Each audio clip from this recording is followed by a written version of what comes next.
সকাল সকাল বের হয়ে গেলাম দোকানের উদ্দেশ্যে। আমি প্রতিদিনই সকালবেলা সবার আগেই দোকানে যেতে পছন্দ করি।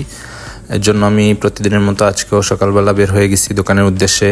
ব্যস্ত শহরে দেখুন সবাই সবার কর্মস্থলে যাচ্ছে, আমিও আমার দোকানের উদ্দেশ্যে বের হয়ে গেছি সকালবেলাই। এটা হচ্ছে আমাদের উত্তরা। আর আপনারা যারা যারা উত্তরাতে থাকেন অবশ্যই আমার দোকানে চলে আসতে পারেন সরাসরি। দোকানের অ্যাড্রেস হচ্ছে রাজুক কমার্শিয়াল কমপ্লেক্স, উত্তরা, আজমপুর।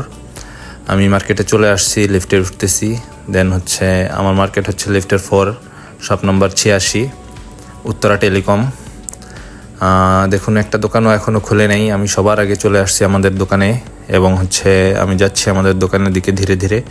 প্রতিদিন আমি আগে আসলেও আজকে আগে আসতে পারিনি। আজকে আমার আগে আমার বড় ভাই চলে আসতে দোকানে এসে দেন আমি হচ্ছে সকাল সকাল সুন্দর করে আমার ডেস্ক, যেটা মানে আমার টেবিল, সেটা আমি ক্লিন করে নিলাম এবং হচ্ছে কাস্টমারের জন্য অপেক্ষা করছি।